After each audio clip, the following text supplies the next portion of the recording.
राज्यात पण किंवा इतर पण राजकीय पक्षाचे सगळेच जण फॉर्म भरायला सुरुवात झाली की सभा सुरू करतील. मी पण माझा प्रोग्राम चॉकआउट करतो की आम्ही पण वेगवेगळ्या भागात कुणी जायचं ते ठरवणार आहे. ते उद्याच मंगळवारी ठरवून ती जबाबदारी ज्या त्यांच्यावर देणार आहे. आणि आपल्या इथं साधारण 26ला अंतिम चित्र झाल्यावर 2 तारखेला मतदान आहे.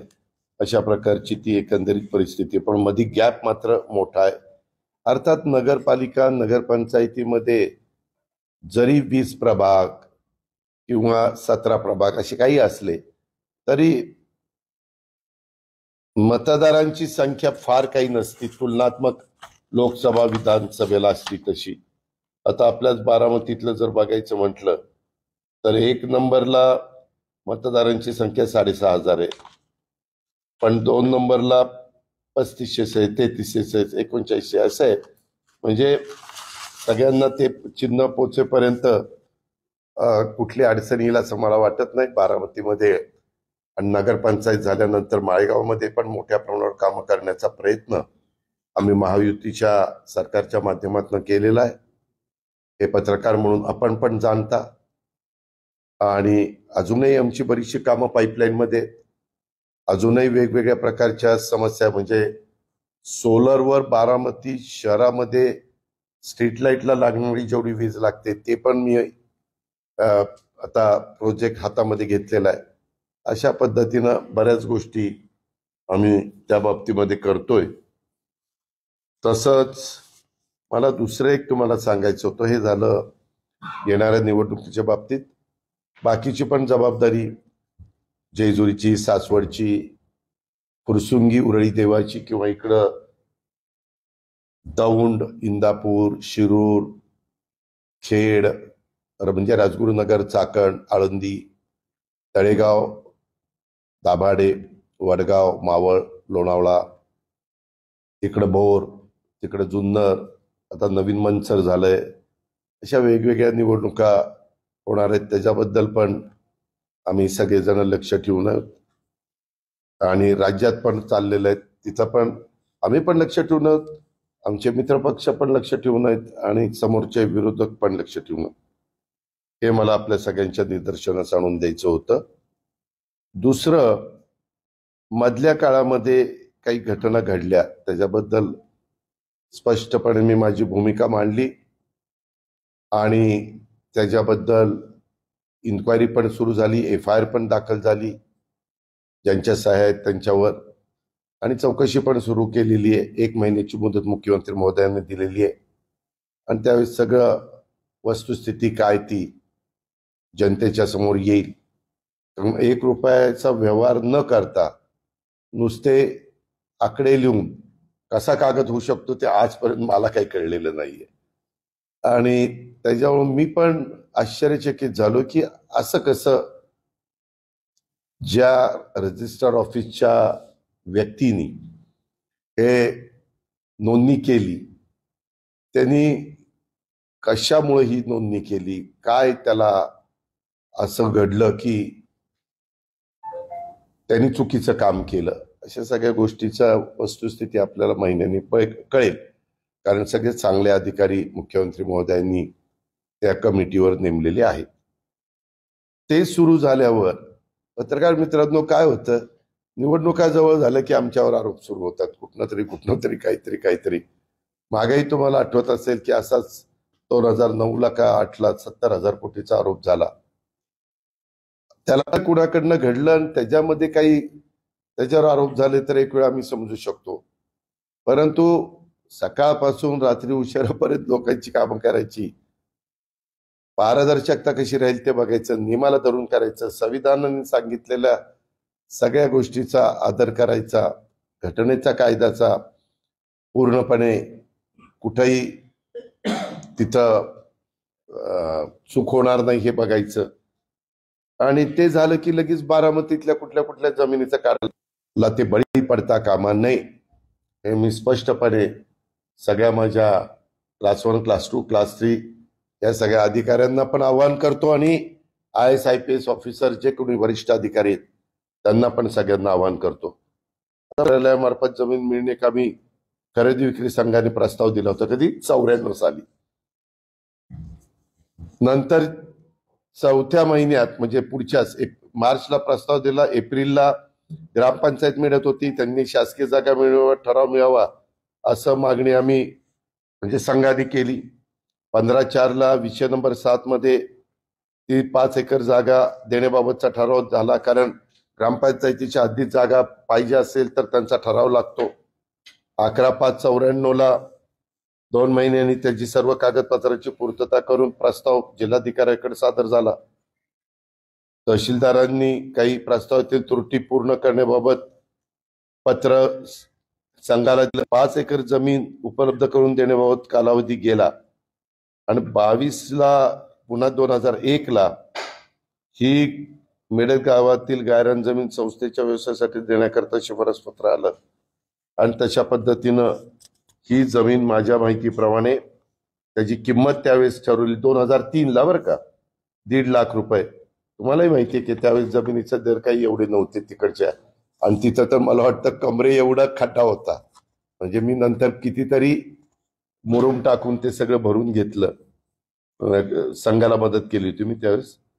आणि त्याच्या संदर्भामध्ये मग त्यांनी ताबा पावती 2003ला 5व्या महिन्यात दिली संघाच्या नावाने.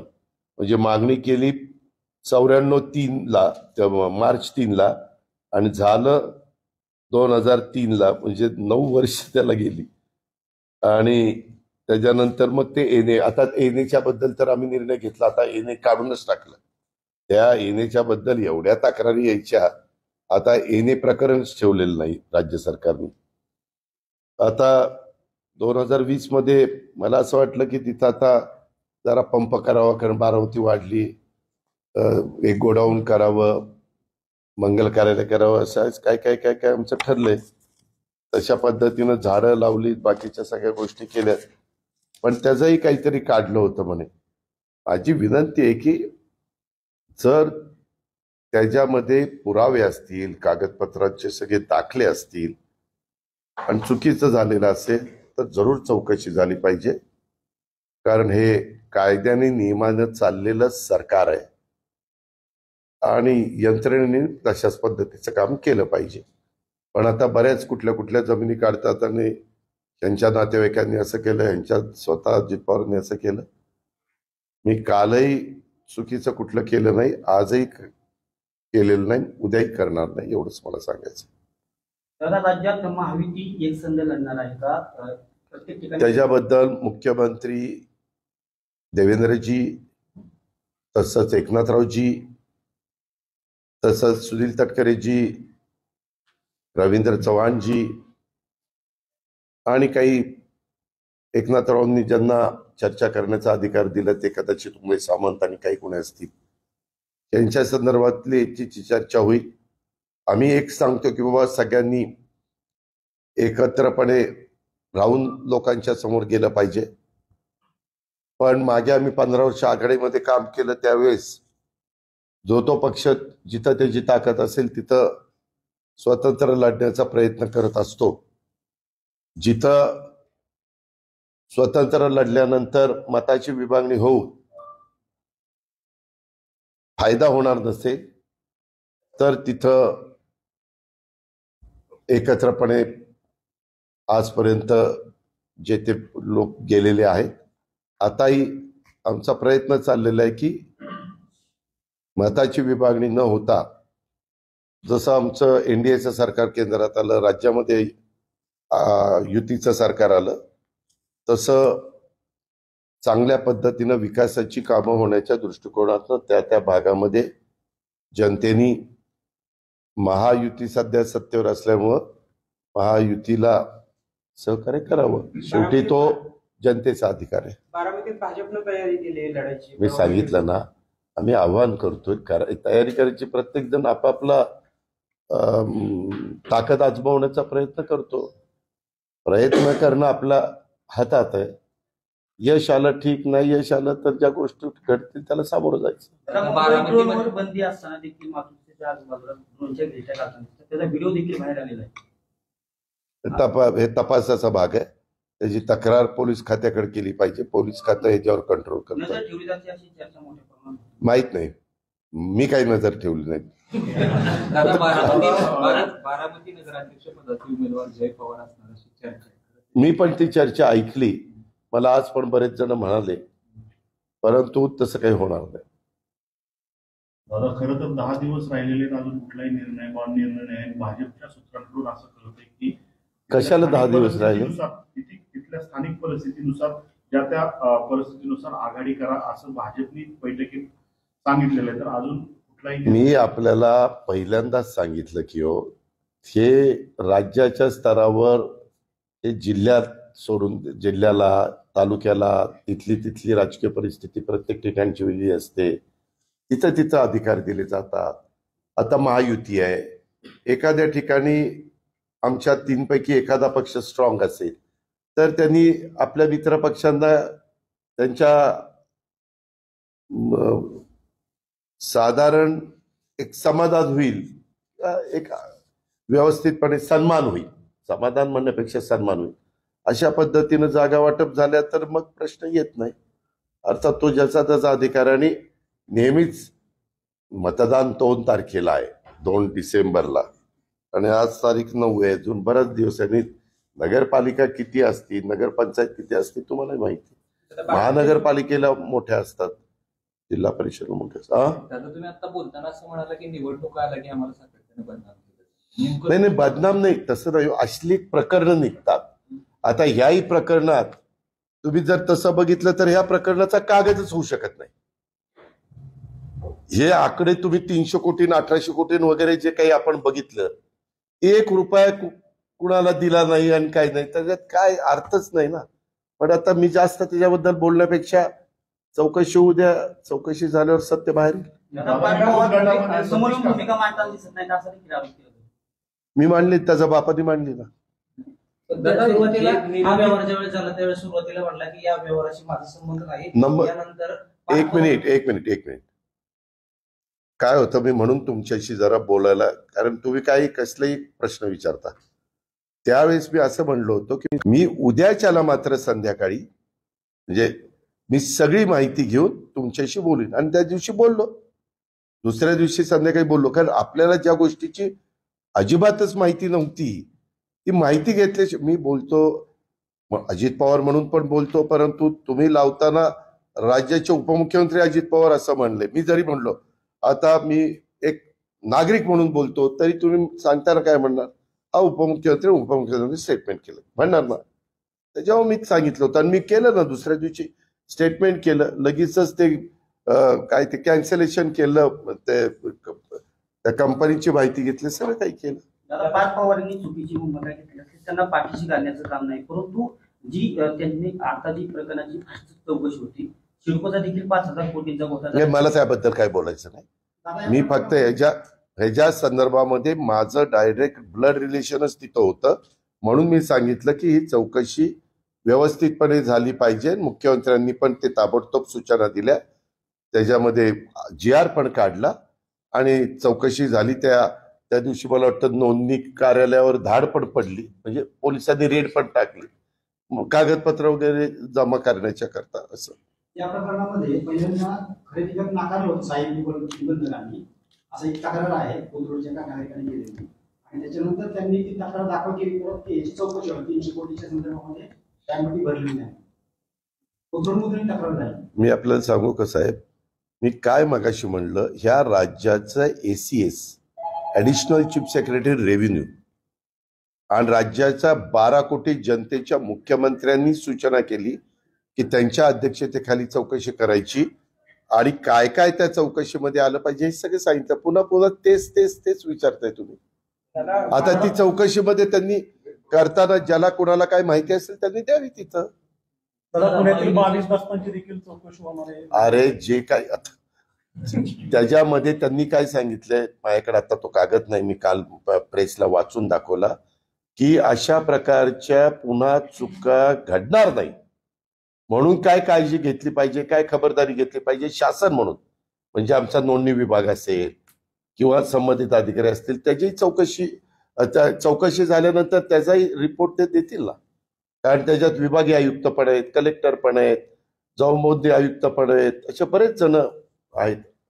दादा महायुतीतले माजी मंत्री तानाजी सावंत यांनी असं म्हटलंय की राष्ट्रवादी अशी अवलाद आहे की ती सत्तेशिवाय शांत बसू शकत नाही आणि पाण्यातून जसा मासा बाहेर काढल्यानंतर तडफडतो तशी अवस्था राष्ट्रवादीची. विनाशकाले विपरीत बुद्धी, आम्हाला काही बोलायचं नाही, कारण आम्ही मित्र पक्षांना, आम्ही सुसंस्कृत महाराष्ट्रामध्ये राजकारण करतो. यशवंतराव चव्हाण साहेबांनी तो सुसंस्कृतपणा शिकवलेला आहे.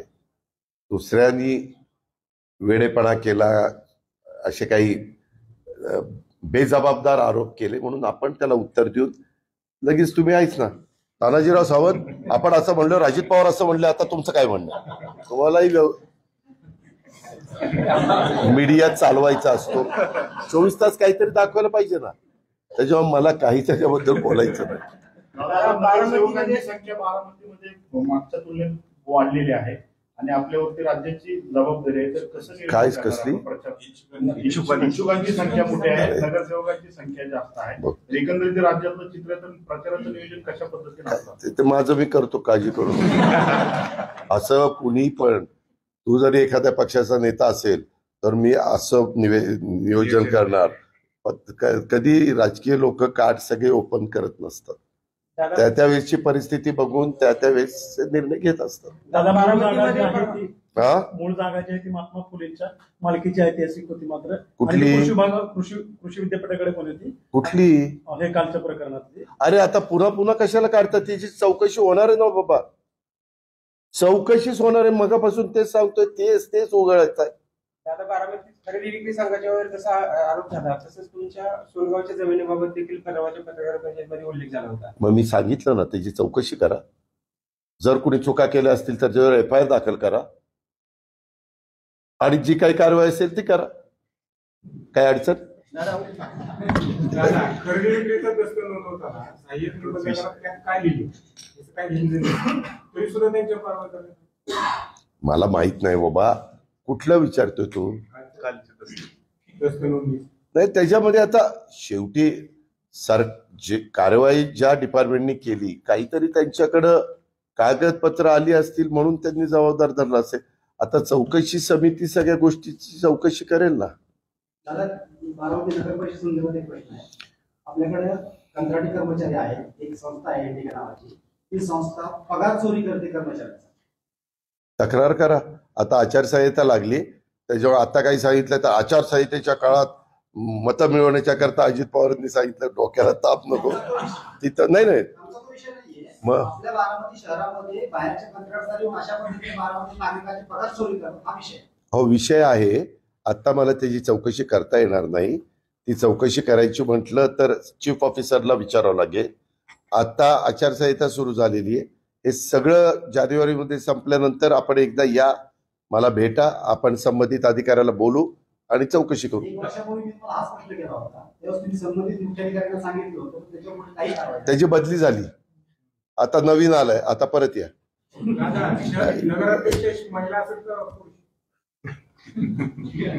अजून मुलाखती घेतलेल्या नाही. मुलाखती घेऊन कोण कोण इच्छुक आहे, नक्की मनापासून कोण इच्छुक आहे, त्यांचं मागचं साधारण कामकाज कसं त्यांनी आतापर्यंत केलंय, काय सामाजिक कामं केली, काय जनमानसामध्ये त्यांना सपोर्ट मिळतो वगैरे वगैरे, ह्या सगळ्या गोष्टी तपासल्या जातील, पाहिल्या जातील, समजून घेतल्या जातील. मग मी निर्णय घेईन. नगरपालिकेच्या इलेक्शनात 2 राष्ट्रवादी पवार साहेब घेणार का? अरे पहिल्या मुलाखती तर घेऊ दे, मुलाखती घेऊन मग ठरवणार ना.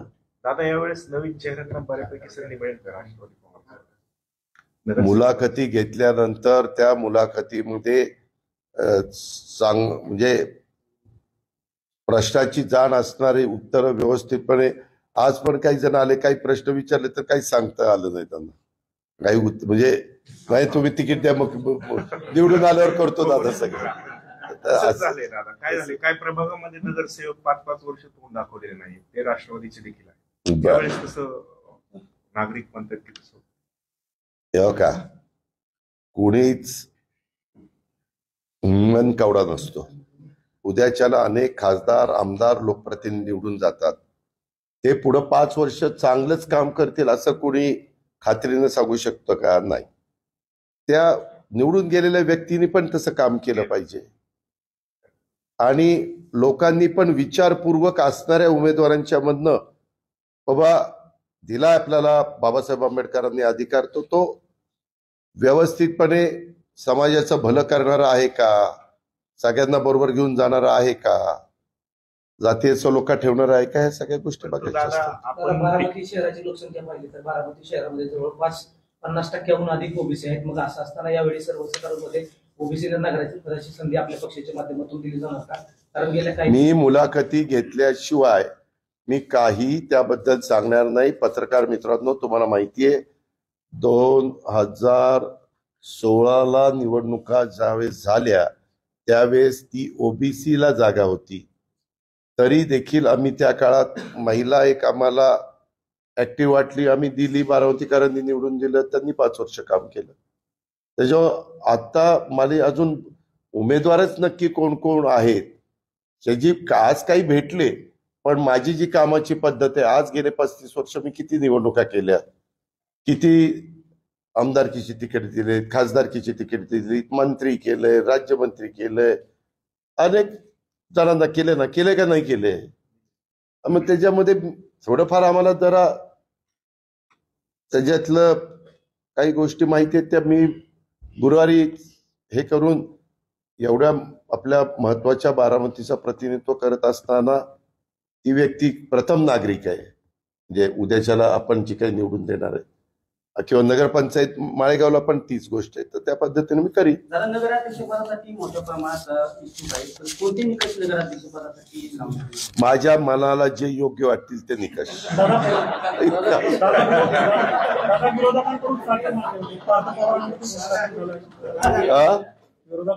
एक मिनिट ऐक ना, मी ह्याचं उत्तर मुंबईला पण दिलं, मी ह्याचं उत्तर पुण्याला पण दिलं, तरी तुला अजून हौस आहे प्रश्न विचारायचे. त्यामध्ये चंद्रशेखर बावनकुळे असे म्हणाले की तो कागद करत असताना जे तिथं सह्या केल्या, ज्यांनी जे तिथं आतमध्ये येऊन जबाबदार होते, त्या तिघांच्यावर कारवाई केली FIR मध्ये. राधाकृष्ण विखे पाटील यांनी शेतकऱ्यांबाबत वक्तव्य केलंय की शेतकरी सोसाट्या काढतात आणि कर्जमाफीची वाट पाहतात. अरे आता शेतकऱ्यांच्या जखमेवर मला शेतकऱ्यांच्या बद्दल आम्हाला आदर आहे. शेतकरी हा बळीराजा आहे, लाखाचा पोशिंदा आहे. त्या संदर्भामध्ये मी नक्की विखे पाटील साहेबांनी, कारण विखे पाटील साहेब पण शेतकरी आहेत, मी पण त्यांना अनेक वर्ष आम्ही एकमेकाला ओळखतो. मी त्याच्याबद्दल असाही प्रश्न मला माझे बारामतीचे पत्रकार मित्र विचारत होते, नक्की काय झालंय त्याची माहिती घेईल आणि मग गुरुवारी तुला उत्तर देईल.